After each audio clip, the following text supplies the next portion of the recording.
2025년 1월 5일 성육신의 신비라는 제목의 설교였습니다. 전체 그 흐름을 예, 하나로 압축하면 성육신으로부터 시작해서 은혜와 진리에 이른다. 그 얘기입니다. 성육신 사건이 우리에게 은혜와 진리를 허락한다. 뭐 이렇게도 얘기할 수 있습니다. 우리에게 익숙한 단어라서 뭐 별 대수롭지 않게 생각할 수도 있어요. 근데 하나하나가 다 기독교 신앙의 전체 무게를 담고 있습니다. 이 성육신이라고 하는 그 신학 용어도 그렇고 아주 일반적으로 잘 알려진 은혜와 진리라는 것도 그렇습니다. 진리라는 단어가 요한복음에 많이 나와요. 뭐 다른 데도 좀 나옵니다. 알레테이아의 우리말 번역입니다. 예, 레테가 그 망각이라는 뜻이에요. 레테의 강을 건넌다는 말이 있습니다. 그리스 신화에 나오는 이야기예요. 사람이 죽으면 레테의 강을 건너야 돼요. 그럼 모든 것을 망각하는 겁니다. 근데 이 예, 아죠?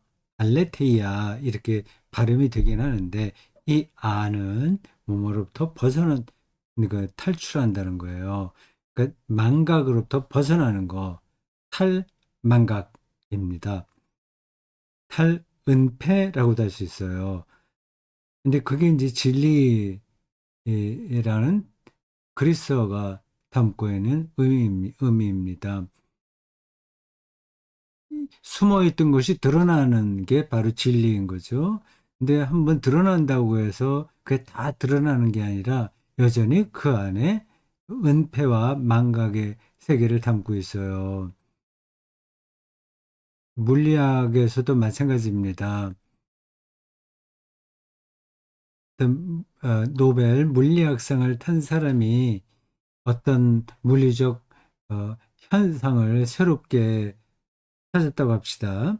근데 그걸로 모든 물리 현상이 완전하게 드러나는 건 아닙니다. 몰랐던 게 드러나는 거는 맞지만 그렇다고 해서 모든 것들이 다 드러나는 건 아니에요. 이 세상은 참 어, 다층적이고 신비롭습니다. 그래서 제가 오늘 설교 복귀에 두 번째 에, 에, 그 주제를 그렇게 썼습니다. 세계의 복잡성, 그래 아득함이라는 거예요. 기독교도 그렇고 이 세계도 그렇고 아주 복잡한 겁니다. 설교 시간에도 짚었습니다만, 아이, 기독교 복음은 아주 단순한 거 아니냐, 단순하다기보다 명백한 것 아니냐, 이렇게 생각할 수 있어요.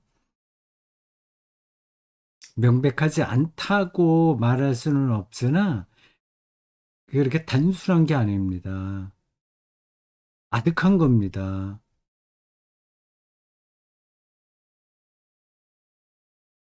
예를 들자면, 예수님의 십자가, 가장 중요한 예수의 운명에서 벌어진 사건, 그리고 부활을 생각해 보십시오.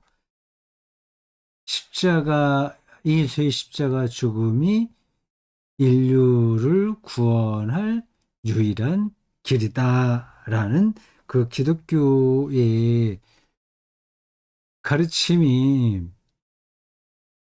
간단한 건 아니잖아요. 간단하다면 세상 사람들도 그냥 다 받아들였죠. 그렇지 않아요. 그거를 어, 이해하고 혹은 받아들이는 사람에게만 진리가 됩니다. 그 기독교 교리가 그래서 좀 뭐라고 해야 될까요? 어, 우리가 복음서에 나온 저, 그 전형적인 어구로 말한다면 들을 귀가 필요합니다. 들을 귀. 들을 귀 있는 자는 들으라 이런 말씀들이 나오지 않습니까? 그리고 그게 에, 그렇게 많이 나오는 것은 아니지만 기본에 깔려 있어요. 이 귀가 없으면 들리지가 않는 겁니다.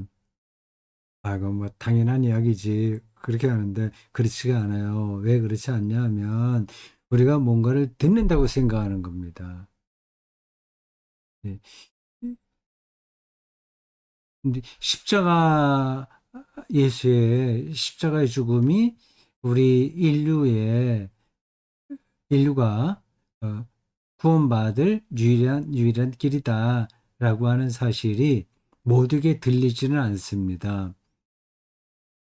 근데 저기 그리스도교가 저 사실을 온 세계에 나가서 땅 끝까지 이르러서 전하게 된 어떤 속사정이 있는 거예요. 십자가 죽음은 유대인들에게나 이방인들에게나 다 그 하나님으로부터 버림받은 사건이면서 어리석은 일이었습니다. 근데 그게 인류의 길이라고 얘기하고 있지 않습니까? 왜 그렇다고 생각하세요? 왜 그렇대? 그 솔직하게 자기 자신에게 한번 질문해 보십시오.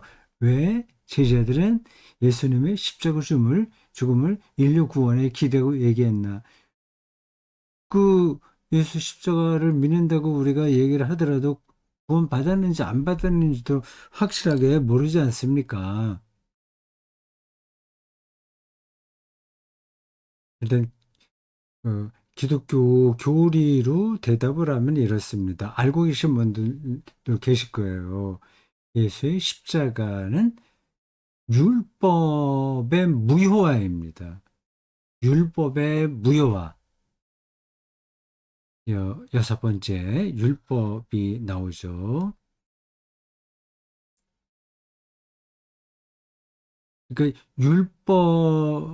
율법으로는 구원받을 수 없다는 사실의 그냥 단적인 증거가 예수님의 십자가 죽음입니다. 근데 이제 왜 그러냐 하면 요 대목에서 제가 얼마나 정확하게 이야기할 수 있을지 모르겠네요. 그리고 어떤 가느다란 붉은 선, 독일어에 로테 파덴이라는 표현이 있거든요. 로테 붉은 파덴 파덴 이게 100% 확실한지 모르겠습니다. 로테 파덴 그 머릿속에 제가 남아 있어서 그렇게 지금 이제 금방 말씀드리는데 스펠링이 정확한지는 모르겠어요. 붉은 실이라는 뜻입니다. 그러니까 빨간 줄인 거예요. 그러니까 막 엉클어진 여러 가지 그 상황 속에서 그거 맥락을 뚫고 있는 선이 있다는 거죠. 그걸 이제 로테파덴이라고 합니다. 어떤 소설에도 있고 시에도 있고 신학에도 있고 그 어떤 흐름의 그 선이 있어요. 그걸 이제 잘 붙들어야 되는 거죠. 예수의 십자가가 인류 구원의 길이라는 말은 예수 십자가로 율법이 무효화됐다. 됐기 때문이다. 그 말입니다. 그- 거기에 어떤 붉은 선 같은 게 있어요. 이제 지금 제가 말한 요 문장, 요 진술이 확 드러나는 건 아닙니다. 도대체 율법이 무효화됐다는 게 뭐지? 이렇게 생각할 수 있습니다. 율법은 이 세계의 질서를 가리켜요. 질서. 그, 뭐, 법이기도 하고, 실제로 법, 뭐, 윤리, 아, 뭐, 체제, 뭐 그런 것들을 다 율법이라고 합니다. 그 대표적인 게 모세 율법이에요. 우리 구약 성경을 통해서 보는 그 하나님의 말씀입니다. 그 하나님의 말씀이 모세의 율법으로 나타났다고 하는 게 구약의 핵심 메시지 아닙니까? 거긴 소중한 그 삶의 규범들이 들어있어요. 십계명도 그렇고 수없이 많은 그 규범들이 혹은 규정들이 거기에 있습니다. 이제 그 방식으로 인간 사회가 건강해진다고 생각한 거죠. 그렇게 계속 이제 해왔는데 그 결과는 뭐예요? 율법의 결과는 어떻게 됐어요? 율법이 두 가지 있습니다. 종교적인 율법이 있고 정치적인 율법이 있어요. 이거는 이제 실정법이라고 합니다. 종교 이거는 이제 율법이라고 얘기하죠. 뭐 교회 법이라고 해도 좋아요. 이게 다 법입니다. 노음이에요. 규범이에요. 그 율법에 의해서 예수는 신성 모독자로 선고받은 겁니다. 하나님의 아들을 신성 모독자로 선고한 그 원리가 율법인 거예요. 그리고 그 예수를 빌라도 총독이 십자가 처형으로 선고했습니다. 그 실정법이 하나님의 아들을 십자가에 죽인 거죠. 그러니까 종교법이나 일반 세속법인 실정법이나 결국은 하나님의 아들을 죽이는 역할을 한 거니 율법의 무효가 된 거죠. 그 율법으로는 인간의 구원 받을 수 없다는 사실에 에, 명백한 증거가 예수의 십자가라고 하는 겁니다. 제가 지금 설명하는 게 전달이 되죠. 좀 너무 신학적인 거라서 실제 우리의 삶하고는 좀 거리가 있는 것 같네. 그래서 생각이 되는 분들도 있을 겁니다. 그건 어쩔 수 없어요. 신학은 신학의 고유한 길을 갑니다. 그렇다고 해서 신학이 아무거나 지 마음대로 짓거려도 인정받아야 된다는 뜻은 아닙니다. 어, 또한 그 세상의 원리 규칙, 지금 말한 실정법이나 종교 율법, 거기 윤리와 도덕과 모든 법칙이 다 들어있는데 그런 것에 무조건 어, 신학이 어, 뭐라고 표현해야 되겠나요? 그 신학이 그런 것들에 완전하게 지배받지 않아야 됩니다. 거기에 어떤 긴장이 있어요. 그들과 끊임없이 대화하고 우리가 바라보고 있는 것이 신학적인 차원에서요. 왜 진리인가를 어, 변증해 나가야 돼요.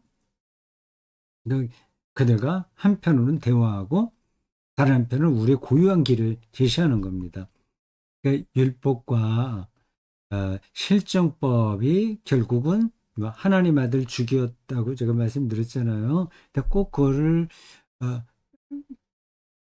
종, 종교적인 차원, 그러니까 하나님의 아들 예수 그리스도를 죽였다고 그런 것으로만 생각하지 마십시오. 그 진리를 죽인다는 거예요, 그게.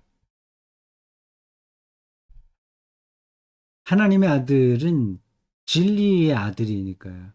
생명의 아들이니까.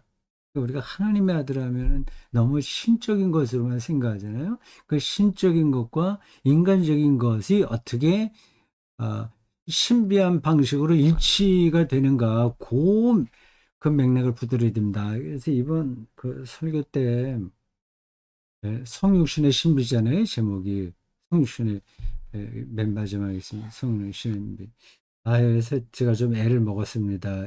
이 성육신이라는 제목으로 설교하기가 좀 어려워요. 신학적으로는 좀 어느 정도 설명할 수 있다고 하더라도 그걸 실제 성경 말씀과 연관해서 선포 하기가 이게 만만치 않아요.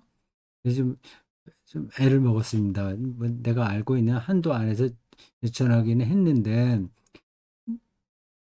그, 그 성육신의 신비, 그러니까 그 신성과 인성이 한 인격체 안에서 하나가 되었다는 사실을 신학적 용어로 성육신이라고 얘기하는 거거든요. 물론 이제 다른 표현들도 있긴 있습니다. 이번 설교의 제목이 성육신이라서 그렇게 얘기를 한 거예요. 그러니까 하나님의 아들을 너무 종교적인 차원으로만 생각하지 않으셔도 된다는 얘기입니다. 진리이고 생명이고 평화하고 기쁨이라고 할 수 있어요. 근데 무슨 얘기냐? 율법과 정치, 법, 실정, 뭐 이런 것들이 이 세계에 정의를 세우려고 노력하는 거 아니냐? 그럼 법이 없어 봐라. 이 세계가 어떻게 돌아가는지 무법천지가 된다. 그렇게 얘기할 수, 그건 맞습니다. 무법천지가 돼도 된다는 얘기가 아니라,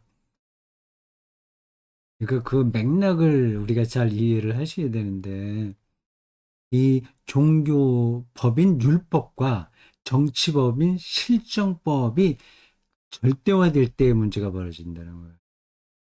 자기를 절대화하는 거예요. 바리새인들, 우리 산헤드린 공회 의원들이 율법을 절대화했잖아요. 모세 율법을 절대화했잖아요.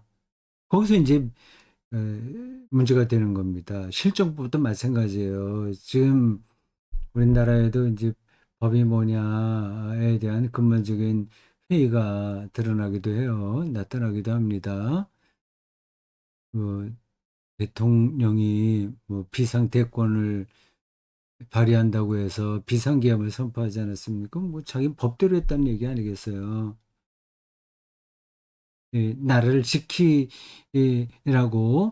한 그 군인들을 불러들여서 뭐 자기가 볼 때 잘못된 것을 몰아내려고 하는 거 아니겠습니까? 그게 이제 그게 말이 됩니까? 비상계엄을 지금 선포한다는 게 그러면서 법대로 했다. 대통령에게는 비상대권이다 그런 얘기를 하고 있는데 이 법이라고 하는 게 그러니까 이연령 비연령으로 되잖아요. 그, 그 법이 왜 있냐 하는 것을 잘 모르기 때문에 그러는 겁니다. 최근에 그, 그 비상계엄 그 사건과 연루돼서 어, 이 나라가 참 한편으로 보면 역동적이라고 하고 다른 한편으로 보면 참 무게감이 없다, 가볍다 이렇게도 볼 수 있어요. 그런 시대를 살고 있습니다. 두 가지가 같이 오버랩 되더라고요. 이 비상계엄을 선포한 윤 대통령의 머릿속에는 이 극단적인 방법을 통해서라도 한국의 좌파 빨갱이를 때려잡아야 된다. 나라를 바르게 세워야 된다. 그 얘기 있는 그 생각이 있지 않습니까? 그런 방식으로 자기를 변호하고 있잖아요. 그거 하나하고 10월 27일에 있었던 대한민국 교회의 대형 집회 말이에요. 그 비슷한 겁니다. 교회가 차별금지법을 반대하고 그 중에 이제 핵심적으로 동성애 문제, 그 동성 결혼 합법화가 될까봐 두려워서 전국에 있는 교회의 역량을 다 결집한 거 아니겠어요? 똑같은 거죠. 어떤 그, 그, 우리 교회에서는 성소수자들에 대한 혐오, 적개심이 바탕에 있고, 윤 대통령에게는 좌파 빨갱이에 대한 어, 혐오와 적개심이 있는 것 같아요. 그래서 다들 교회는 이거는 이건 하나님의 말씀을 우리가 잘 전하는 거다. 이건 성경에 나와 있다. 이럴 때 우리가 침묵하면 안 된다. 그렇게 비분관계 했어요. 그리고 윤 대통령은 뜬금없이 비상계엄을 선포해갖고 나라를 나라의 국격을 저 아프리카 미안합니다. 아프리카 나라를 언급해서 그런 어, 어떤 그런 나라 수준 정도로 깎아내린 것 같습니다. 두 개가 제 머릿속에는 오버랩돼요. 지금 이제 법 이야기하다가 글로 갔습니다. 그러니까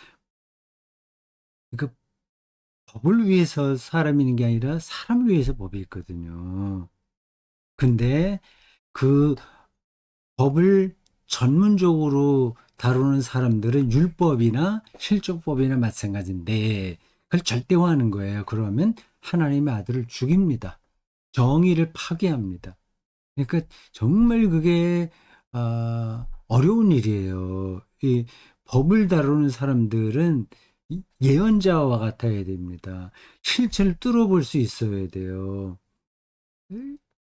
그런 표현이 있죠. 선무당이 사람 잡는다고 말이죠. 그런 일들이 뭐 비일비재합니다.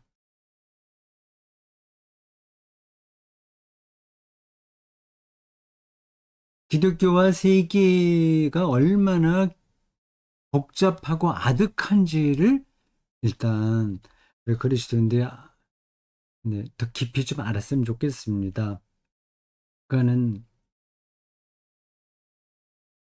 기독교가 한학적이 된다는 뜻이 아니라 신비롭다는 뜻이에요.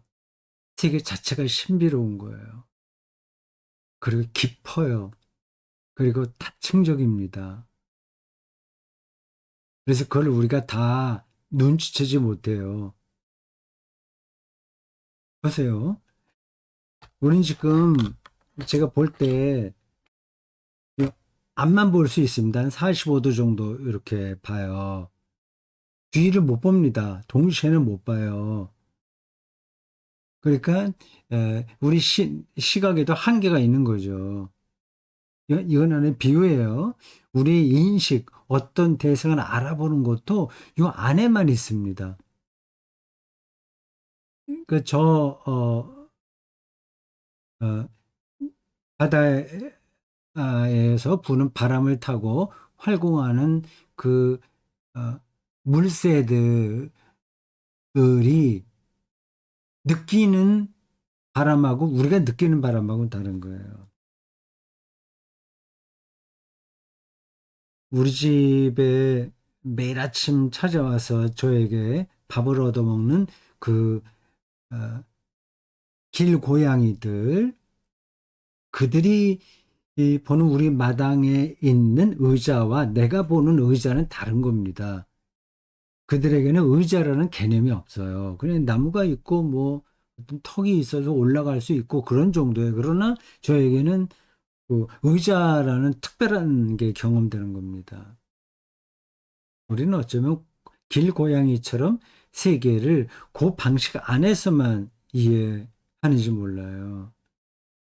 어, 이런 것들은 그 물리학자들도 다 말하는 겁니다. 물리의 세계에 들어가면 너무 이상해서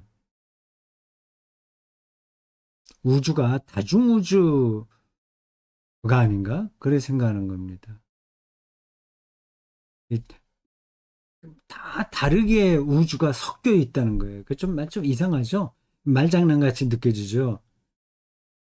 근데 그런 것들을 잘 뚫어보는 사람들이, 물리학자들은 그걸 과학적으로 설명하는 거고, 시인들이고 예술가들이고 음악가들이에요. 그들은 세계를 다르게 경험합니다. 우리가 에, 시인이나 뭐 예술가, 전문적인 물리학자는 되지 못한다고 하더라도 세계가 얼마나 신비로운지를 어느 정도는 좀 눈치채고 있어야 됩니다.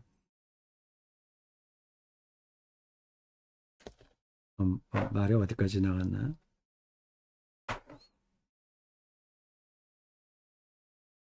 음, 영지주의와 가연설 이야기를 설교 시간 앞부분에 했습니다. 가연설까지는 안 거, 영지주의만 얘기했어요.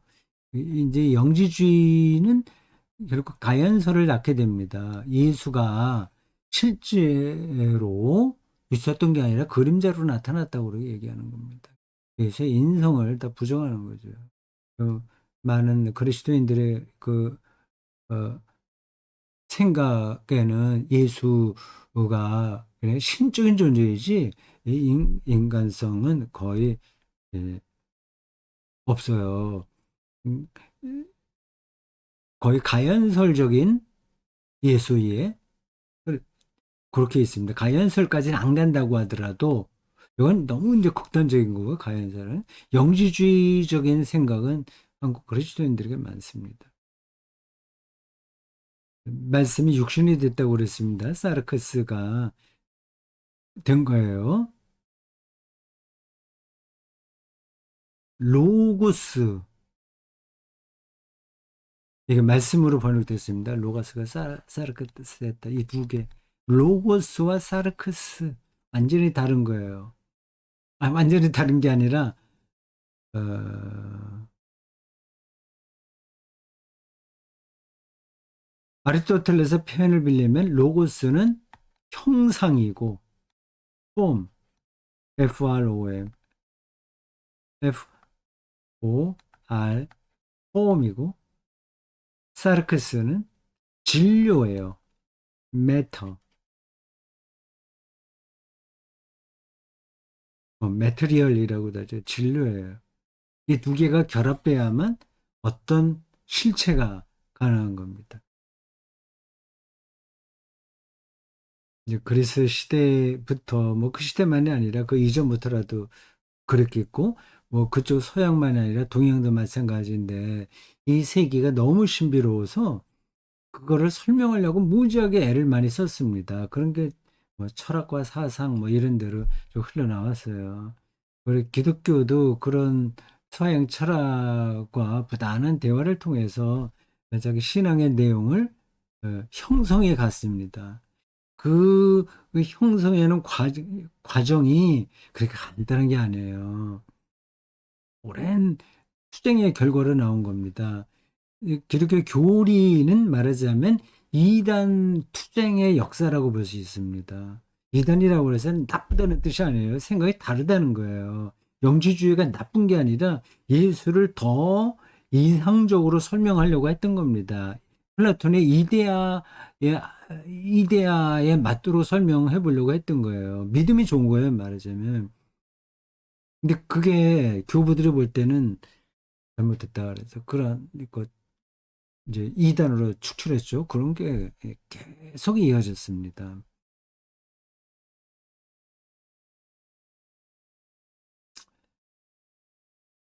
일상에도 신비가 깃들어 있다는 예, 말을 설명하려고 제가 부엌에서 점심 먹을 때 경험했던 대나무 숲의 햇살을 얘기했습니다. 분수처럼 흩어진다고 말이죠. 음, 난 제가 그냥 아주 일부를 그렇게 경험했다는 거를 말씀드리는 거고, 그 외에 그 비슷한 경험들은 수없이 많을 거예요.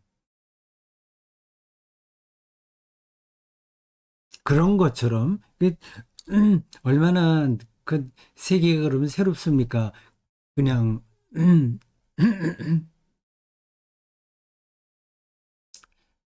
그냥 분수를 보더라도 멋있잖아요. 근데 햇살이 거의 부닥쳐 갖고 막 이렇게 날리는 것 같은 느낌이 든단 말이에요. 그럼 또 얼마나 새롭겠습니까?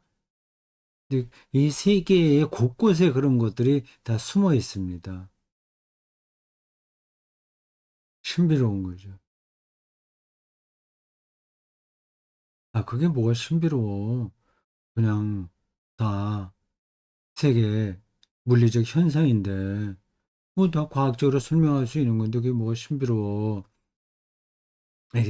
이렇게 말할 수 있습니다. 그 생각을 극복해야 됩니다.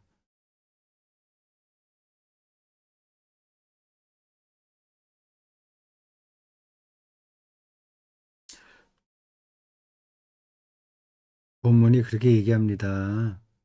예수에게 독생자의 영광이 있었다. 곧 하나님의 영광이었다. 이, 이 영광이라는 단어가 정말 숙제입니다. 영광. 그리스어로 독사라고 발음하거든요. 아, 글로리, 독사, 글로리, 영광. 하나님의 하나님 되심이 에, 충만하게 드러나는 어떤 사건을 가리켜서 우리는 영광이라고 얘기합니다.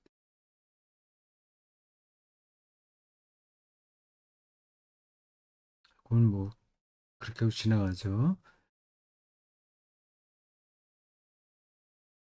말씀이 육신이 되신 그 예수 그리스도를 보니 그분에게는 독생자로서의 영광이 있었는데 그게 곧 하나님의 영광이다. 하나님에게서만 경험할 수 있는 생명 충만이 예수에게 나타났다는 이야기입니다. 그리고 그 예수에게는 은혜와 진리가 충만하더라. 율법과 비교를 하더라고요. 요한복음 기자도 참 대단합니다. 그 아주 꼭 필요한 것들을 그렇게 짚고 있어요. 앞에서 그 율법의 문제를 잠깐 짚었죠. 그러니까 율법이 필요 없다 그 얘기가 아닙니다. 그 한계를 얘기하는 거예요. 율법은 똑똑한 거예요. 그리고 존경받는 사람이 되는 거예요. 그러니까 그걸 어떻게 나쁘다고 얘기할 수 있겠습니까? 그러나 그게 한계가 있는 거예요. 그냥 조금 더 직접적으로 얘기하면 이렇습니다. 판사가 됐다고 하더라도 그걸로 그 사람의 영혼이 충만해지지가 않습니다.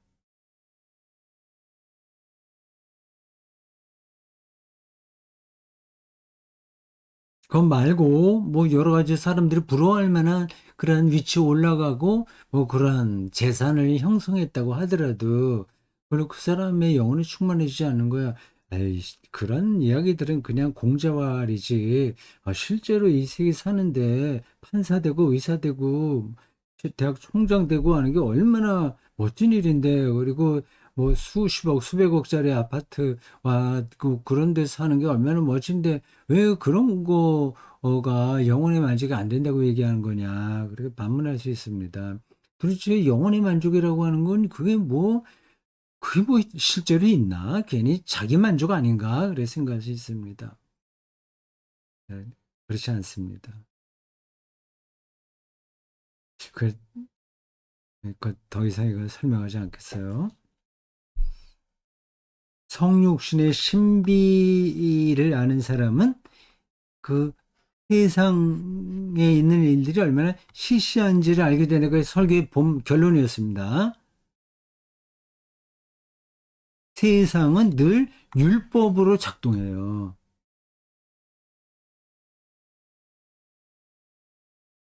근데 예수 그리스도를 통해서 은혜와 진리를 경험한 사람, 음, 그 설교 시간에 얘기이기 때문에 반복하지는 않겠습니다. 모든 자기의 일상, 그 모든 사람들이 선물이라는 사실, 그리고 값없이 받았다는 사실이 이 앞에서 놀라고 거기에 깊이 침잠하는 거죠. 예. 그런 상태에 있는 사람들은 세상에서 인정받는 거, 이거 별로 중요하지 않다고 생각합니다. 이건 뭐 다 아는 이야기죠. 자, 오늘 여기까지 하겠습니다. 수고하셨습니다. 다음 주에 또 뵙겠습니다.